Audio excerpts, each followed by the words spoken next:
ఈ రాష్ట్రంలో ఏం జరుగుతుంది అనేది మనం బాగా అర్థం చేసుకుంటే రాజ్యాంగం ఇచ్చిన భావ ప్రకటన స్వేచ్ఛను, మాట్లాడే హక్కును, ప్రతిపక్షం అనేది ప్రజాస్వామ్యంలో సోషల్ మీడియా ద్వారానో, ప్రింట్ మీడియా ద్వారానో, ఎలక్ట్రానిక్ మీడియా ద్వారానో అధికార పక్షం చేస్తున్న తప్పులను, వాళ్ళు చేస్తున్న దుర్మార్గాలను మాట్లాడే హక్కును రాజ్యాంగం ప్రసాదించింది. అలా రాజ్యాంగం ప్రసాదించిన భావ ప్రకటన స్వేచ్ఛను ఈ రాష్ట్రంలో ఉక్కుపాదంతో ఈ కూటమి ప్రభుత్వం అణచివేస్తుంది అన్నదానికి ఈ కేసులే ప్రత్యక్ష ఉదాహరణగా మనం చెప్పుకోవచ్చు. రాష్ట్రమంతటా కూడా ఒక భయంకరమైన వాతావరణాన్ని, ఈ రాష్ట్రంలో ప్రజాస్వామ్యం లేదు, ప్రతిపక్షం లేదు, ప్రజలను గౌరవించే విధానం కూడా ఈ ప్రభుత్వానికి లేదు. ఖచ్చితంగా ఇలా రాష్ట్రంలో ఇలాంటి తప్పుడు కేసులు, అక్రమ అరెస్టులు చేసుకుంటూ పోతే ఈ రాష్ట్రంలో ఖచ్చితంగా నేను ఈరోజు జోస్యం చెప్తున్నాను, ఈ రాష్ట్రంలో అంతర్యుద్ధం రావడానికి ఎంతో దూరం లేదు.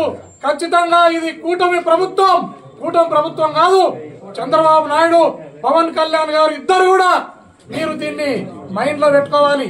ఈ రాష్ట్రంలో అతి త్వరలోనే మీరు చేస్తున్న చేష్టలకు, మీరు పెడుతున్న అక్రమ కేసులకు, తప్పుడు అరెస్టులకు మా భావ ప్రకటన స్వేచ్ఛను మేము మీడియా ద్వారా ఏం మాట్లాడినా కేసులు పెట్టుకుంటూ పోతున్నారు.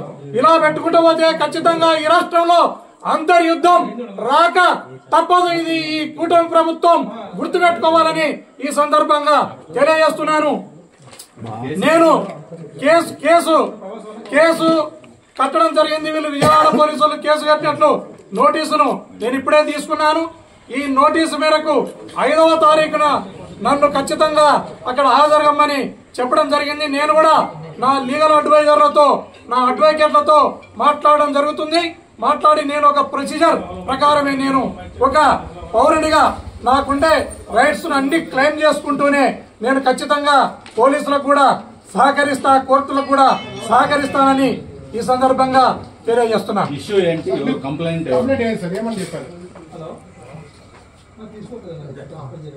కంప్లైంట్ వచ్చేసి నేను ఎప్పుడైతే సూపర్ 6 మీరు అమలు చేస్తలేరు, సూపర్ 6ల స్థానంలో మీరు ఆడపిల్లలకు జరుగుతున్న అన్యాయాలు ఏవైతే ఉన్నాయో, పసిపిల్లల పైన రేపులు జరుగుతున్నాయి, పసిపిల్లలను మర్డర్లు చేస్తున్నారు.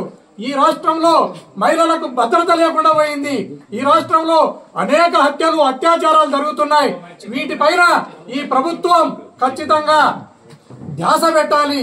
సూపర్ 6ను ఎగరగొట్టి వీటిని అమలు చేస్తున్నారు మీరు అనే మాట నేను మాట్లాడడం జరిగింది.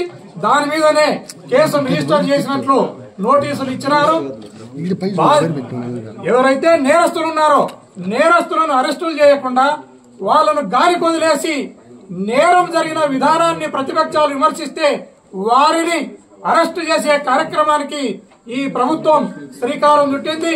ఖచ్చితంగా ఈ ప్రభుత్వం దీనికి మూల్యం చెల్లించక తప్పదని ఈ సందర్భంగా తెలియజేస్తున్నారు.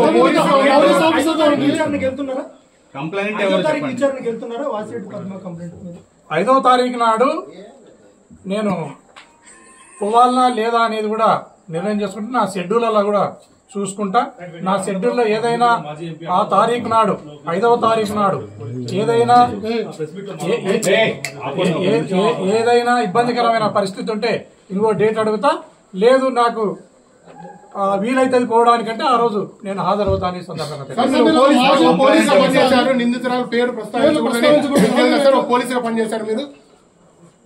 మీరు ఒకటి గమనించాల, ఈ ప్రభుత్వం యొక్క విధానం ఎట్లా ఉందంటే, సిగ్గు లేదా గురిగింజ అంటే నల్లగుండా నాకేమి సిగ్గు అన్నట్లు ఈ ప్రభుత్వం యొక్క తీరు మనకు కనపడతా ఉంది. నేను ఏదైతే మహిళలపై అత్యాచారాలు జరిగినాయో, పసిపిల్లలపై అత్యాచారాలు జరిగినాయో, ఆ అత్యాచారం చేసిన దుర్మార్గులను నేరస్తులను అరెస్టు చేయండి అని నేను ప్రింట్ మీడియాలో వచ్చిన పేర్లనే సోషల్ మీడియాలో వచ్చిన పేర్లనే ప్రస్తావించడం జరిగింది. దానిపైన కేసును రిజిస్టర్ చేసి అసలు ముద్దాయిలను వదిలేసి ఎవరైతే ఆ ముద్దాయిలను అరెస్టు చేయండి అని అడుగుతున్నారో వారిని అరెస్టు చేసే కార్యక్రమానికి ఈ ప్రభుత్వం శ్రీకారం చుట్టింది. అదే కదా చెప్పినారు కదా, చెప్పినారు కదా, ఇప్పుడే కదా చెప్పినా. దానిపైన ఆల్రెడీ దానిపైన సోషల్ మీడియాలో వచ్చింది.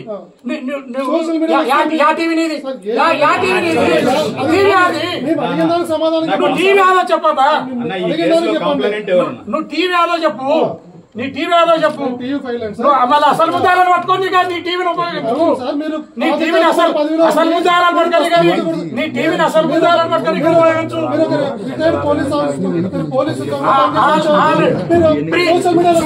సుగాలి ప్రీతిని 150 సార్లు నీ పవన్ కళ్యాణ్ మాట్లాడడం జరిగింది. కేసు కట్టిస్తావా?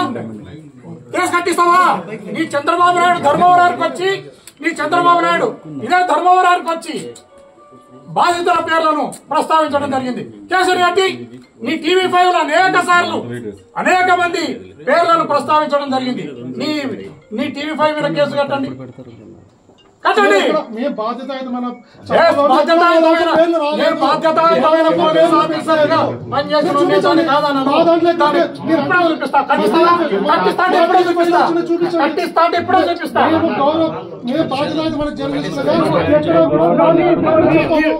ముఖ్యమంత్రిగా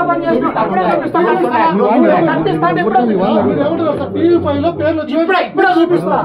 నువ్వు కట్టిస్తాంటే ఎప్పుడో చూపిస్తా. నేను పవన్ కళ్యాణ్ మాట్లాడే చూపిస్తా. నీ పవన్ కళ్యాణ్ మాట్లాడే చూపిస్తా. నీ పవన్ కళ్యాణ్ మాట్లాడి నీ చంద్రబాబు నాయుడు మాట్లాడే చూపిస్తా. నేను కట్టిస్తావా? కేసు కట్టిస్తావా? నేను జర్నలిస్ట్ నా ఛానల్లో మేము మాట్లాడి మీ బాధితుల పేర్లు చెప్పిందే చూపి షోమి. ఓకే, ఇప్పుడు నువ్వు ఫస్ట్ దీన్ని కట్టే ముందు నేను ఒకటి చెప్పిన, నీ పవన్ కళ్యాణ్ నీ చంద్రబాబు నాయుడు ఇద్దరు కూడా నీ టీవీలోనే వాళ్ళు మాట్లాడినది టెలికాస్ట్ అయినట్లు చూపిస్తా. నువ్వు కాదు, నీ టీవీలోనే చూపించినప్పుడు వాళ్ళు మాట్లాడినది మీ వాళ్ళ మీద కేసు కట్టిస్తావా? వాసిరెడ్డి పద్మ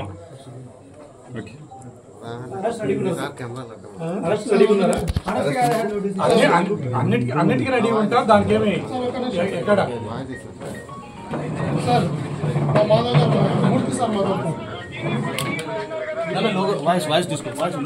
మూర్తి గారు ఒక నిమిషం నేను చెప్పేది వినప్ప. ఇంకా నువ్వు చెప్పేది వినుకుంటూనే పోతా. ఇంకా ఇదే చెప్తానే ఉంటావు. నేను చెప్పేది వినండి మూర్తి గారు. నేను చెప్పేది వినండి. చంద్రబాబు నాయుడు పవన్ కళ్యాణ్ ఇద్దరు కూడా బాధిత మహిళలది, బాధిత బాలికలది ఏదైతే పేర్లను ప్రస్తావించినారో ఆ పేర్లను ప్రస్తావించినది ఈ టీవీ5 లో కూడా టెలికాస్ట్ అయ్యింది. దాని మీద ఈ టీవీ5 కేసు కట్టించే ఇన్వెస్టిగేషన్ చేయించే శక్తి మీ దగ్గర ఉందని సందర్భంగా అడుగుతున్నా. హోమ్ మినిస్టర్ మాట్లాడే చూపిస్తాం. నీ హోమ్ మినిస్టర్ ఓపెన్ చేసినట్టు నీ హోమ్ మినిస్టర్ మీద కేసు కడతారా? మూర్తి గారు నీ హోమ్ మినిస్టర్ ఎనికి తీసుకున్నా దగ్గర వినండి. మీరు రాక్షసులు మాట్లాడకండి.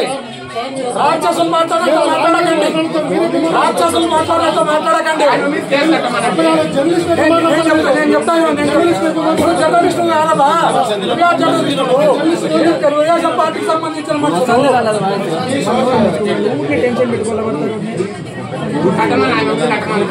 ఇప్పుడు చంద్రబాబు నాయుడు గారు మాట్లాడినది వినండి. పవన్ కళ్యాణ్ మాట్లాడినది, చంద్రబాబు నాయుడు మాట్లాడినది మీ టీవీ5 టెలికాస్ట్ అనేది చూపిస్తా. కాదు అవన్నీ మీరు అయినప్పుడు ఏం ఉండదా? మూర్తి గారు నువ్వు సాధ్యలక మాట్లాడుతున్నావు మంచిది. నువ్వు నీ చంద్రబాబు నాయుడు మాట్లాడినది, నీ పవన్ కళ్యాణ్ మాట్లాడినది నీ టీవీ5 టెలికాస్ట్ ఏంటో చూపిస్తా. నీ టీవీ5 టెలికాస్ట్ ఏంటో చూపిస్తా. ఫస్ట్ ముద్దాయిలను అరెస్ట్ చేయండి. దానికి మీరు మీ మీడియా మీ టీవీ5 దానికి సహకరించండి. ముద్దాయిలను అరెస్ట్ చేయడంలో సహకరించండి.